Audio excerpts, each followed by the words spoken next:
السلام علیکم، کیا حال ہے؟ امید ہے آپ سب خیریت سے ہوں گے۔ آج ایک اور نئی لائف چینجنگ انٹرسٹنگ اور زندگی کے کئی موضوعات سے جڑا ہوا ٹاپک میں آپ لوگوں کے ساتھ لے کر آیا ہوں۔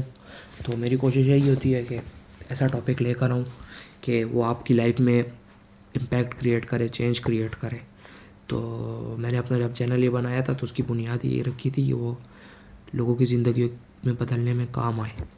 تو ویڈیو کے ٹاپک کی طرف آنے سے پہلے میری آپ لوگوں سے ریکویسٹ ہے کہ کائنڈلی جو بھی میرے یوٹیوب چینل پہ فرسٹ ٹائم آئے وہ میرے یوٹیوب چینل کو سبسکرائب کر دے، لائک کر دے اور بیل آئیکن کو بھی پریس کر دے تاکہ ہر لیٹسٹ اپڈیٹ آپ کو ملتی رہے۔ تو آج کی ویڈیو کا ٹاپک ہمارا اگین ایسا ہے کہ اس سے ریلیٹڈ میں آپ کو اینڈ پہ چل کے کچھ سٹوریز بھی سناؤں گا جس سے آپ کا اور بھی وہ آپ کی لائف میں مدد کرے گی وہ چیز۔ تو آتے ہیں ویڈیو کے ٹاپک کی طرف۔ آج کی ویڈیو کا ٹاپک جو ہے نا وہ ہمارا ہے کہ ہمیں اللہ تعالیٰ کی ذات پہ توکل کیسے کرنا ہے۔ یہ توکل ایسی چیز ہے نا کہ آج کل ہمارے جتنی 7 ارب دنیا کی آبادی ہے، اس 7 ارب آبادی میں سے بہت کوئی 20% 25% ایسے ہیں جو توکل یہ مذہب سے بھی ریلیٹ کرتا ہے نا۔ کچھ ایسے کمیونٹی پائی جاتی ہے ہماری دنیا میں جن کا مطلب کسی مذہب پہ یقین ہی نہیں ہوتا، اسپیشلی رشیا میں۔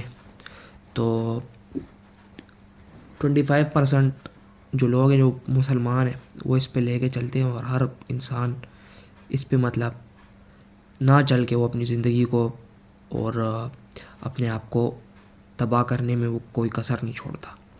تو دیکھیں میں اس سے ریلیٹڈ آپ کو سٹوریز ابھی سنا دیتا ہوں۔ چلے، حضرت خالد بن ولید رضی اللہ تعالیٰ عنہ کو جب وہ جنگ یرموک میں مہان کے سامنے کھڑے جنگ یرموک میں کھڑے ہوئے تو ادھر ایک میرے خیال سے غالباً مہان تھا، رومن امپائر کی طرف سے آیا ہوا تھا۔ تو وہ حضرت خالد بن ولید رضی اللہ تعالیٰ عنہ کو کئی صحابہ کو پتہ چلا کہ انہوں نے زہر تیار کر کے رکھا ہے۔ تو حضرت خالد بن ولید نے فرمایا کہ بالکل وہی زہر میرے سامنے پیش کیا جائے۔ تو وہ جب مہان نے ان کو وہ زہر وہ کیا، انہوں نے صحابہ نے تو ان کو نہیں دیا، لیکن جب مہان نے ان کو پلانے کی کوشش کی تو انہوں نے وہ لے کے انہوں نے وہ ڈرنک وہ زہر انہوں نے ادھر ہی پی لی۔ تو حضرت خالد بن ولید صحابہ حیران ہو گئے، صحابہ ڈر گئے۔ صحابہ نے کہا کہ خالد بن ولید رضی اللہ تعالیٰ عنہ کو اللہ نہ کرے کچھ ہو نہ جائے، اتنے عظیم سپہ سالار ہے، اللہ کی تلوار ہے، انہوں نے اسلام کے لیے کافی کارنامے سر انجام دیے ہیں۔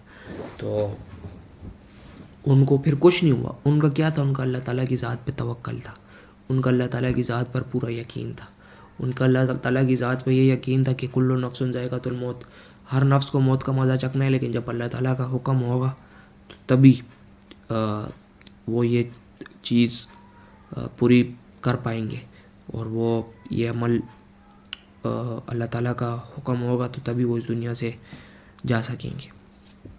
تو یہ ایک ایسا توکل ایک ایسی چیز ہے نا جو آپ کی لائف میں بہت بڑا امپیکٹ کریٹ کرتا ہے، چینج کریٹ کرتا ہے، لیکن یہ آپ کے اوپر خود ڈیپینڈ کرتا ہے کہ آپ اس پہ چینج کریٹ کر پاتے ہو یا چینج کریٹ نہیں کر پاتے۔ اس سے ریلیٹڈ میں آپ کو ایک اور سٹوری سنا دیتا ہوں کہ ابو مالک رضی اللہ تعالیٰ عنہ صحابی تھے، وہ سفر پہ نکلے ہوئے تھے۔ تو سورہ قریش میں بھی اللہ تعالیٰ نے اس کا ڈیٹیل سے ذکر کیا ہے کہ عربوں کو صحرا میں سفر کرنے سے کافی محبت تھی۔ تو سفر پہ نکلے ہوئے تھے، راستے میں ان کو ایک ڈاکو نے روک لیا تھا۔ ڈاکو آج کے زمانے میں بھی ہوتے ہیں، اس زمانے میں بھی ہوتے تھے۔ تو ان کو ڈاکو نے پکڑ لیا، تو ان کو کہا کہ مجھے اپنی ساری چیزیں دو، جتنا مال وغیرہ سب کچھ تھا انہوں نے دے دیا۔ انہوں نے کہا میں تمہیں قتل کرتا ہوں، مرنے سے پہلے آخری خواہش بتاؤ۔ تو آپ ان کی آخری خواہش پہلے ذرا اس کو اندازہ کریں اور پھر اس کو امیجن کریں کہ ان کی آخری خواہش کیسی تھی۔ انہوں نے کہا کہ میں 2 رکعت نفل پڑھنا چاہتا ہوں، نماز پڑھنا چاہتا ہوں۔ چور نے کہا پڑھ لو، نماز سے کیا ہوتا ہے۔ انہوں نے جیسی نماز پڑھی، دعا کے لیے ہاتھ بلند کیے تو انہوں نے کہا یا ودود یا ذو العرش المجید یا فعال لما یرید یا ارحم الراحمین.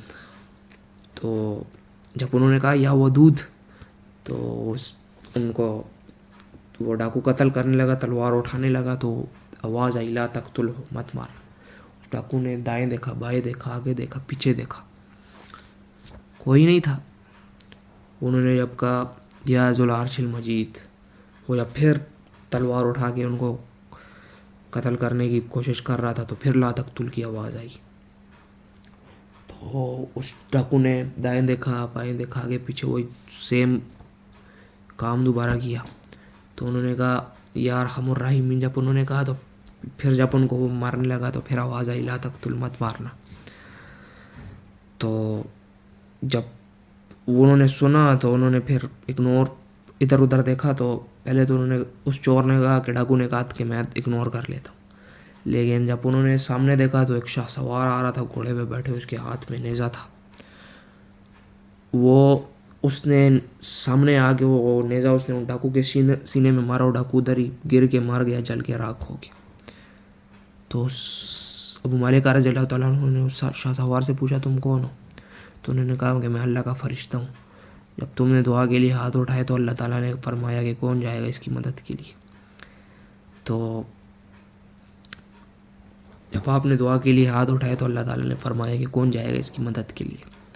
تو انہوں نے فرمایا کہ میں چوتھے آسمان کا فرشتہ ہوں. میں نے اللہ تعالیٰ سے فرمایا کہ نہیں, انہوں نے کہا میں پہلے آسمان کا فرشتہ ہوں. اللہ تعالیٰ نے کہا کہ میں نے اللہ تعالیٰ سے کہا کہ میں جاؤں گا. تو جب وہ آپ پر تلوار اٹھا رہا تھا تو میں نے پہلے آسمان سے آواز لگائی تھی کہ لا تقتل ہو, مت مارنا. جب وہ دوسری دفعہ تلوار اٹھا رہا تھا تو میں نے پہلے آسمان سے آواز لگائی تھی کہ اسے مت مارنا. اور جب تیسری دفعہ آپ کو مارنے لگا تو میں زمین پر آ چکا تھا آپ کی مدد کے لیے. اللہ تعالیٰ نے مجھے بھیجا, اللہ تعالیٰ نے مجھے آپ کا وسیلہ بنایا آپ کو بچانے کے لیے. تو یہ توکل تھا. حضرت زرار بن عوف رضی اللہ تعالیٰ عنہ کا نام کافی جو لوگ اسلام کی ہسٹری سے شوق رکھتے ہیں ان کو پتہ ہوگا. وہ ایک ایسے جنگجو تھے کہ حضرت مسلمانوں کی فوج میں جتنے بھی جنگجو تھے سارے کلچر تھا جو میدان جنگ میں جاتے تھے اور زرہ پہنتے تھے تاکہ ان کو کوئی کٹ وغیرہ نہ لگ جائے. وہ جب میدان میں جاتے تھے تو اپنی قمیض زرہ اتار لیتے تھے, قمیض بھی اتار لیتے تھے. ان کا سینہ بالکل ننگا ہوتا تھا اور وہ اسی طرح میدان جنگ میں اتر جاتے تھے اور نڈر ہو کے, بے خوف ہو کے, جری ہو کے وہ جاتے تھے اور کافروں پر حملہ کرتے تھے اور ان کو قتل کرتے تھے. تو یہ ان کا توکل تھا. یہ ایک تلخ حقیقت ہے کہ انسان جو ہے نا آج کل اس نے اسباب کو, ذریعوں کو اپنا اس پہ توکل رکھا ہوا ہے کہ یہ سب کچھ ہوگا تو میری مدد ہوگی, انشورنس ہوگی تو میں بچ جاؤں گا, میرے بچے بچ جائیں گے, سود ہوگا تو میں بچ جاؤں گا, میں کھاؤں گا پیوں گا. حضرت علی رضی اللہ تعالیٰ عنہ ایک دفعہ باغ میں, یہودی کے باغ میں کام کر رہے تھے تو یہودی نے ان کو پیسے بھی دیے اور کھجوریں بھی دی. تو ایک شخص نے ان سے پوچھا کہ کل تم کیا کرو گے؟ تو انہوں نے کہا کل جو رب زندگی دے گا وہ رب رزق بھی دے گا. یہ ان کا توکل تھا اللہ تعالیٰ کی ذات پہ, یہ ان کا بلیف تھا. یہ بلیو آج کل بہت کم لوگوں میں ہے. یہ بلیو جس کے اندر ہے وہ کامیاب ہے. یہ بلیو جس کے اندر نہیں ہے اس نے اگر وہ کسی خسارے میں چلا جاتا ہے, کسی کے دھوکے کا شکار ہو جاتا ہے, کسی کے فراڈ کا شکار ہو جاتا ہے, تو یہ اس کا اپنی غلطی بھی ہے, لیکن اس میں یہ غلطی اس نے اللہ تعالیٰ کے کہے ہوئے احکامات پہ وہ چلا نہیں ہے. اس نے اللہ تعالیٰ کے کہے ہوئے احکامات پہ بھروسہ نہیں کیا, توکل نہیں کیا. تو میرا آج کی ویڈیو بنانے کا مقصد یہ تھا کہ اللہ تعالیٰ پہ توکل کرنا سیکھے. اللہ تعالیٰ آپ کو بڑے سے بڑے امتحان, بڑے سے بڑے آزمائش, بڑی سے بڑی مصیبت سے نکال سکتا ہے. وہ ان اللہ علیٰ کل شیء قدیر ہے, ہر چیز پہ قادر ہے. باقی میری ویڈیوز اچھی لگ رہی ہو تو لائک کر دے, سبسکرائب کر دے, کمنٹ کر دے, بیل آئیکن بھی پریس کر دے تاکہ میں ہر نئی ویڈیوز کے ساتھ آپ لوگوں کے ساتھ آتا رہوں. باقی اپنا خیال رکھیں, خوش رہیں. اللہ حافظ.